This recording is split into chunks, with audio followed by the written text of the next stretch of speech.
Bienvenue dans notre exploration aujourd'hui. On va parler d'un sujet contrasté. D'un côté, on a des couleurs vives, l'exotisme d'une perruche verte, d'un écureuil peut-être moins connu, qui peuvent, c'est vrai, égayer nos parcs. Oui, une touche d'ailleurs, quoi. Exactement.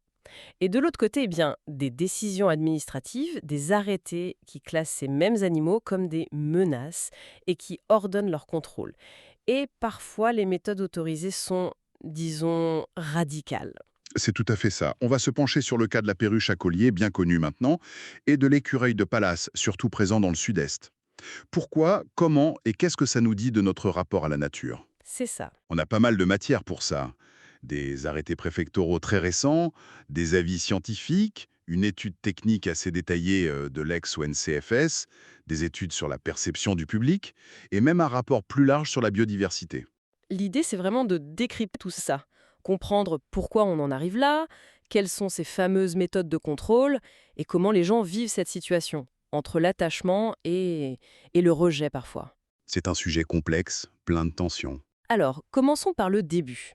Pourquoi ces deux espèces en particulier, la perruche et cet écureuil, sont-elles ciblées? Qu'est-ce qu'on leur reproche officiellement? Le terme clé, c'est EEE, espèce exotique envahissante. C'est un statut officiel, hein, pas juste une opinion. D'accord. Ça désigne une espèce qui a été introduite par l'homme, là où elle n'était pas naturellement, et dont la présence pose problème. Elle menace la biodiversité locale, et ça c'est pris très au sérieux par les autorités. Oui, on le voit bien dans les textes. Les arrêtés des Alpes-Maritimes d'avril 2025, par exemple, ils insistent beaucoup là-dessus. J'ai même lu que la perruche à collier fait partie d'une liste mondiale des 100 espèces animales les plus problématiques. Absolument, c'est pas anodin. Les EEE sont considérés comme l'une des causes majeures de perte de biodiversité aujourd'hui, au même titre quasiment que la destruction des habitats ou le changement climatique. Ah oui, quand même. Oui, oui. Et elles peuvent aussi avoir des impacts économiques sur l'agriculture, par exemple, ou parfois sanitaires, même si pour ces deux-là, c'est moins documenté dans nos sources. Et la France a renforcé sa législation là-dessus en 2016 avec la loi biodiversité, qui donne plus d'outils pour agir contre certaines EE bien identifiées. D'accord. Alors, concrètement, pour la perruche à collier, quels sont les griefs? On parle souvent des nids. C'est ça, c'est un impact majeur. La perruche niche dans les trous d'arbres, les cavités, et elle est précoce, elle s'installe dès février-mars. Du coup, elle prend la place d'espèces locales qui ont besoin des mêmes cavités. Qui, par exemple? Ben, une étude en région parisienne cite la citelle torchepeau, les tournesansonnets, et même une chauve-souris, la grande noctule. En plus, la Dréale des Hauts-de-France mentionne son agressivité. Près des nids, elle peut être assez territoriale. Mhm. Et il n'y a pas que ça, j'imagine. D'autres problèmes? Non, effectivement, l'arrêté des Alpes-Maritimes parle de dégâts possibles sur les cultures, notamment fruitières et maraîchères. Et puis il y a le bruit. Ah oui, le bruit. Faut pas sous-estimer ça. Quand elles sont en groupe, leurs cris sont très stridents. L'étude parisienne rapporte des témoignages assez clairs. Ça piaille tout le temps, ça me fait que gueuler. Pour les riverains, ça peut devenir vraiment pénible. Je confirme, pour l'avoir entendu. Et j'ai lu aussi une histoire de compétition aux mangeoires. Oui, une autre étude, via l'application BirdLab, a montré ce qu'on appelle la compétition par interférence. C'est-à-dire qu'elles ne font pas que manger, elles empêchent activement les autres oiseaux d'approcher, par leur nombre ou leur comportement un peu dominant. D'accord. Elles prennent toute la place, quoi. C'est un peu l'idée, oui. Par exemple? Ils rongent l'écorce des arbres, ça cause des dégâts aux forêts, mais aussi aux arbres fruitiers, aux arbres d'ornement dans les parcs et jardins. Ah oui. Et ils ne s'arrêtent pas là. Il peut s'attaquer aux infrastructures, les câbles téléphoniques, les systèmes d'arrosage automatique. Et l'arrêté mentionne même une menace pour la petite faune, notamment les oiseaux. Probablement qu'ils pillent les nids. Donc, même s'il est différent de la perruche, la logique de menace est similaire. Impact écologique, économique. Exactement. Et tout ça, il faut le voir dans un contexte plus large, celui de l'érosion de la biodiversité dont on parlait. Un rapport sur biodiversité et santé le rappelle bien. Nos activités mettent une pression énorme sur les écosystèmes. Les EE, c'est une pression de plus. Et ce que vous disiez sur le décalage temporel est intéressant. Oui, c'est crucial. L'étude parisienne sur les perruches le souligne bien. Au début, l'espèce arrive. Elle est nouvelle, sympa, parfois même appréciée. Et les gros problèmes, les impacts négatifs, ils n'apparaissent souvent que bien plus tard, quand la population a explosé. Ce qui doit rendre la gestion hyper compliquée. Si on agit tôt, personne ne comprend pourquoi on s'en prend à ce joli oiseau inoffensif. Et si on attend, c'est peut-être déjà trop tard et ça coûte une fortune. C'est exactement ça le dilemme. Et ça nous amène directement à la question suivante. Ok, on a identifié un problème, mais qu'est-ce qu'on fait concrètement? Comment on intervient? Et c'est là, en lisant les arrêtés des Alpes-Maritimes d'avril 2025, que j'ai tiqué sur un point très précis. Ça concerne le sort des animaux qui sont capturés vivants lors des opérations de piégeage. Oui, les textes sont très clairs là-dessus. Aussi bien pour l'écureuil de Pallas que pour la perruche à collier, il est écrit noir sur blanc que les individus capturés vivants seront euthanasiés par choc crânien. Euthanasiés par choc crânien. La formule est brutale. C'est une méthode courante ou c'est spécifique ici? Alors, ce n'est pas une méthode qu'on utilise tous les jours chez le vétérinaire du coin, c'est sûr. Mais elle est prévue dans certains protocoles de gestion de la faune sauvage ou d'animaux de laboratoire, dans certaines conditions très encadrées. D'ailleurs, ce n'est pas complètement nouveau pour les perruches. Ah bon? Oui, une étude de faisabilité de l'ONCFS, qui date de 2018, donc l'ancêtre de l'OFB actuel, évaluait justement les méthodes de gestion pour les perruches.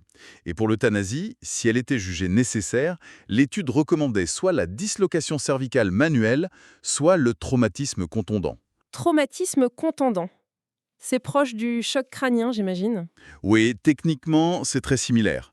L'idée de provoquer une perte de conscience immédiate et irréversible par un impact précis et fort sur le crâne. Mais pourquoi choisir cette méthode physique, qui peut sembler violente, plutôt qu'une injection, par exemple? L'étude de l'ONCFS de 2018 expliquait les critères de choix pour une euthanasie sur le terrain, potentiellement pour un grand nombre d'animaux. Il faut que ce soit rapide, que ça minimise la souffrance, donc perte de conscience immédiate, que ce soit irréversible, fiable et aussi sûr pour l'opérateur. Sûr pour l'opérateur? Ben oui, une perruche, c'est un bec puissant, des serres. Il faut des gants renforcés, etc. Donc la manipulation doit être maîtrisée. D'autres facteurs entrent en jeu. L'impact émotionnel sur la personne qui le fait, bien sûr. La perception par le public, on voit bien que c'est sensible. La biosécurité, c'est-à-dire éviter de disperser des produits chimiques dans l'environnement. Et puis le coût aussi, forcément.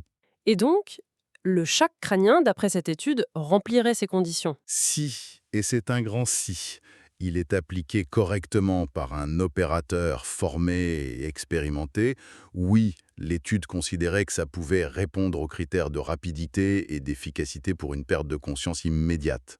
L'objectif, c'est vraiment un seul coup précis pour entraîner la mort cérébrale instantanément. Mais la maîtrise du geste est absolument essentielle pour que ce soit éthiquement acceptable dans ce cadre très particulier et pour éviter toute souffrance. C'est un aspect assez sombre quand même de cette gestion. Mais cette étude de 2018, elle n'envisageait pas d'autres solutions pour les animaux capturés? Si, elle explorait d'autres pistes, notamment la possibilité de mettre en place des filières d'adoption pour une partie des oiseaux, avec des quotas bien définis. Ah oui. Oui. Et aussi une possible utilisation pour la recherche scientifique. Par exemple, pour des études sur les maladies, les parasites, menées par des écoles vétérinaires ou des labos. Ces options étaient envisagées avant d'en arriver à la destruction si les quotas étaient atteints ou si ces filières d'adoption ou de recherche n'étaient pas opérationnelles ou suffisantes. Ça montre qu'il y a eu ou qu'il y a une recherche d'équilibre, même si les arrêtés les plus récents semblent aller directement à la méthode radicale. Cet encadrement strict, ces méthodes, est-ce que ça a déjà marché quelque part? On peut vraiment éradiquer une espèce, comme la perruche, une fois qu'elle est installée? L'exemple qui revient souvent, c'est les Seychelles. Ils ont réussi à éradiquer la perruche à collier qui avait été introduite chez eux, Ah? Et comment? par des méthodes intensives. Tir, piégeage. Mais le contexte était très différent. D'abord, c'est une île, donc un territoire géographiquement limité, fermé. Ensuite, il y avait une menace très directe sur un oiseau endémique, une espèce locale emblématique. Et surtout, il y a eu une forte adhésion de la population locale, même encouragée par des primes pour la capture. D'accord, donc rien à voir avec la situation en France métropolitaine. Rien à voir, non. Ici, le territoire est immense et ouvert. L'espèce est déjà très répandue dans certaines zones. Et puis surtout, la perception du public est beaucoup plus partagée, disons. Il y a un vrai attachement d'une partie des gens à ces oiseaux colorés. L'étude faite en région parisienne en 2017 le montre très bien. Justement, parlons-en de cette perception. Comment les habitants voient ces perruches? Au début, c'est plutôt positif apparemment. Oui, tout à fait. L'étude parisienne décrit bien cette première phase. Les gens la trouvent belle, exotique, colorée. Ça met un peu de nouveauté dans le paysage urbain habituel. Un témoignage disait « ça change des pigeons ». C'est l'attrait de ce qui est différent, qui vient d'ailleurs. Mais cet enthousiasme initial, il ne dure pas, si j'ai bien compris? Pas du tout, non. L'étude montre un basculement très net quand la densité des perruches augmente fortement. Là, l'appréciation devient majoritairement négative. Le terme peste verte apparaît même dans certains témoignages. Peste verte. Carrément. Et qu'est-ce qui provoque ce rejet? Plusieurs choses reviennent systématiquement. D'abord, le bruit. Les cris stridents constants. Ça piaille, ça ne fait que gueuler, disent les gens. Ensuite, l'agressivité perçue envers les autres oiseaux, les petits oiseaux locaux notamment. Puis les dégâts, sur les arbres fruitiers dans les jardins, les plantes sur les balcons. Et enfin, tout simplement, le nombre. Le sentiment qu'elles pullulent, qu'elles ont proliféré, et l'idée qu'elles ne sont pas à leur place. C'est sous ce changement radical de perception, l'oiseau carte postale, qui devient un nuisible en quelque sorte. Ça montre bien que notre tolérance est liée à la densité, aux nuisances quotidiennes, plus qu'à l'origine exotique elle-même finalement. C'est exactement ça. Et l'étude pointe aussi que la perception négative est plus forte quand les nuisances touchent l'espace privé, le jardin, le balcon, que quand c'est dans un grand parc public. Et l'information joue aussi. Ceux qui ont une opinion négative sont plus souvent ceux qui ont déjà entendu parler des problèmes écologiques ou des nuisances liées à l'espèce. Tout ça soulève forcément des questions éthiques assez complexes, non? Énormément. D'ailleurs, le rapport biodiversité et santé dont on parlait pose une question de fond qui est très pertinente ici. Est-ce qu'on doit chercher à conserver la nature dans un état un peu figé, comme une photo du passé, ou est-ce qu'on doit plutôt préserver sa capacité à évoluer, à s'adapter, à créer du nouveau? Et le rapport prend position? Il pense plutôt pour la seconde option. Il parle de coévolution, de sauvegarder le potentiel adaptatif du vivant. Mais alors, comment on applique ça à des ETE comme la perruche ou l'écureuil?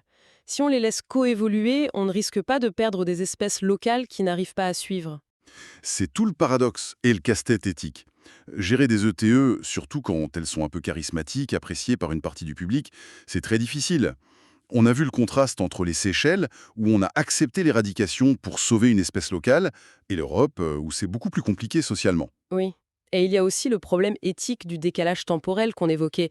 Est-ce qu'il faut agir de manière préventive au risque d'être impopulaire et de s'attaquer à une espèce qui ne pose pas encore de problème majeur visible? Ou est-ce qu'il faut attendre la preuve absolue des dégâts, mais là, il est souvent trop tard pour agir efficacement? L'étude parisienne notait aussi quelque chose d'intéressant sur le mot nuisible. Oui, elle rappelait que ce terme a été retiré du Code de l'environnement, mais elle suggérait que les EIE pourraient devenir, en quelque sorte, les nouveaux nuisibles acceptables aux yeux de la société ou de la réglementation. C'est un glissement sémantique qui interroge sur comment on classe le vivant, sur ce qui a le droit d'être là ou non. Et ça rejoint ce que disait le rapport biodiversité et santé. Exactement. Ce rapport invite à dépasser une logique de maîtrise totale du vivant pour plutôt penser en termes de coévolution, peut-être de cohabitation raisonnée. Mais alors, comment des méthodes comme le piégeage suivi de l'euthanasie par choc crânien s'inscrivent là-dedans? C'est une question ouverte et sans doute très débattue. Une autre source, un peu différente, c'était un fil de discussion en ligne, sur Reddit je crois, qui parlait de la difficulté pour les gens qui ont des animaux exotiques de trouver des vétérinaires compétents. Oui, c'est un point intéressant. Ça touche à notre relation plus générale avec ces animaux qui sortent des classiques chiens et chats. Si c'est déjà compliqué et cher de faire soigner un oiseau ou un reptile qu'on détient légalement, ça peut, involontairement peut-être, encourager les abandons ou les lâcher dans la nature. Hmm. Même si, pour les perruches à Paris, par exemple, l'origine historique semble plutôt liée à des échappements ou des lâchers depuis les zones aéroportuaires il y a longtemps. Mais ça montre une sorte d'incohérence. On est attiré par l'exotisme, mais on n'a pas toujours les structures pour l'assumer correctement. Bon, on arrive au bout de notre discussion et on voit bien la complexité de la situation. D'un côté, des animaux qui fascinent, qui amènent de la couleur, mais qui agacent aussi beaucoup par leur nombre ou leur bruit. De l'autre, des autorités qui les classent comme des menaces écologiques et qui utilisent des méthodes de contrôle très réglementées, mais qui peuvent choquer, comme ce fameux choc crânien, et une opinion publique qui change du tout au tout selon la proximité et la densité. C'est vraiment l'illustration parfaite des défis de la gestion de la biodiversité aujourd'hui. Il faut constamment essayer de trouver un équilibre entre la protection des écosystèmes locaux, les obligations légales, la sensibilité du public, et puis toutes les questions éthiques sur le bien-être animal et sur la légitimité même de nos interventions. Et clairement, il n'y a pas de solution simple, pas de consensus facile. Et pour finir, peut-être revenir sur cette idée un peu provocatrice du rapport biodiversité et santé. Encourager la capacité du vivant à créer du nouveau, plutôt que de juste chercher à conserver l'existant tel quel. Oui, c'est une pensée qui nous bouscule un peu. Qu'est-ce que ça veut dire pour des espèces comme la perruche à collier ou l'écureuil de Pallas? Elles sont là, elles se sont adaptées, elles réussissent même très bien dans des environnements qu'on a nous-mêmes complètement transformés. Leur succès, même si elles viennent d'ailleurs, c'est une forme de nouveauté biologique en quelque sorte. Hmm. Alors, est-ce que ce succès adaptatif, cette réussite, doit nous faire réfléchir à nos propres catégories? Naturelles contre artificielles, locales contre exotiques. Surtout dans nos villes, dans nos paysages qui sont déjà tellement marqués par l'homme. Quelle place on fait ou on doit faire à cette dynamique du vivant, même quand elle ne correspond pas tout à fait à ce qu'on avait prévu ou à ce qu'on voudrait? C'est une vaste question, je crois, pour penser notre propre rôle dans l'évolution des écosystèmes qui nous entourent.